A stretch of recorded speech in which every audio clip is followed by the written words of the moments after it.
Once upon a time, there was a young woman who had suffered from a great deal of emotional trauma and pain from past experiences. She felt like she was stuck in a cycle of negative thoughts and emotions, unable to move past her trauma and find peace. Her love for others was so open and sincere and real, but the more she loved others, the more she got hurt. She never understood that she was living in a pure state of compassion and desire to make all who knew her feel special. Over and over, people laughed at her love and took her kind, open heart as a weakness. But she kept true to herself, seemingly guided not to change herself. Not knowing that all these events were tests from the divine to help her grow into something much more. As she hit middle age, she achieved great personal results but felt more and more alone. One day, while walking in the park, she noticed a man sitting on a bench overlooking a lake.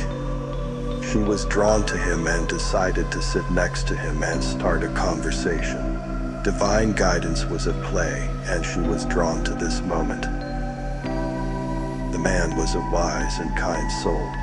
He had a presence that was calming and peaceful. He smiled at her and asked her why she seemed so sad. Even though she was smiling, she was well dressed and confident also. It's like he knew she was carrying a great burden of sadness.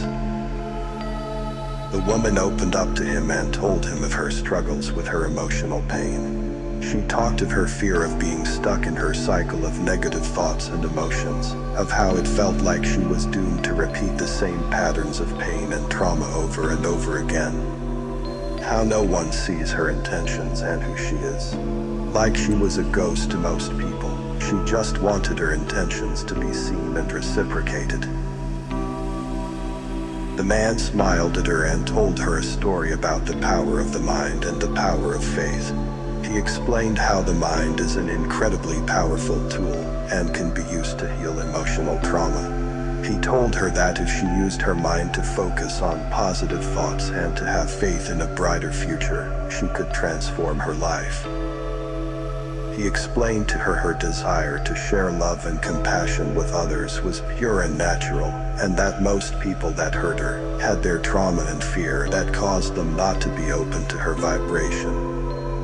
And that it wasn't her fault, but how she felt about herself was far more important.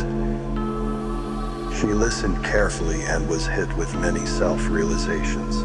She knew she was guided to this fateful meeting with a stranger, and this time she wasn't going to ignore the truth that she was part of the problem of the pain she had held onto for so long.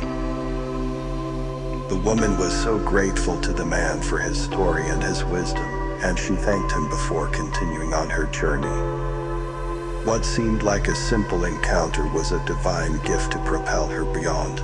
Because, deep down, her conduct in the world was so fair to others that she deserved this new beginning. She wasn't special by all means, as she made many mistakes in life in her younger years. But she learned fast and paid attention, and made conscious decisions on how to treat others and life in general. The woman was amazed by this story, and was inspired to begin her journey toward healing her emotional pain and trauma. She began to practice the power of positive thinking by reading certain books and focusing on having faith in her inner power. She didn't just read them. She applied them in actuality with faith in her healing, and an increase in her self-awareness began to flow even more. She soon began to notice a shift in her thinking and emotions, and she was able to move past her past experiences and embrace the joy that life had to offer. She found a way to free herself, to forgive the ones that hurt her so much, and most importantly, to forgive herself so that she can be filled with joy again and let go of the pain that was slowly rotting her very soul. The woman's life was forever changed by the power of the mind and the power of faith, and she could find peace and joy in her life, despite the emotional trauma and pain she had experienced in the past. She was a living testament to the power of a mindset that heals emotional trauma, and she went on to inspire many others with her story. And she shared the truth of the power of faith and forgiveness and, most importantly, the power of thoughts on her emotional well-being. She learned that with faith and a strong positive attitude that doesn't fluctuate too often, that nothing could be wrong with her or with the world, and that it was her attitude that was keeping her stuck when it came to healing her emotional trauma of the heart and mind. Her new upgraded vibration started to attract people that never wanted to hurt her, and even saw her pure heart and desire to make others feel loved as a gift from heaven. And they made her know this and feel this any chance they got. She never gave up on herself or her desire to be a certain way with people and life, and she truly learned that to heal, one must have faith in the divine and choose to cultivate a positive mental attitude. She was a ghost that no one saw, who transformed into a gift from heaven.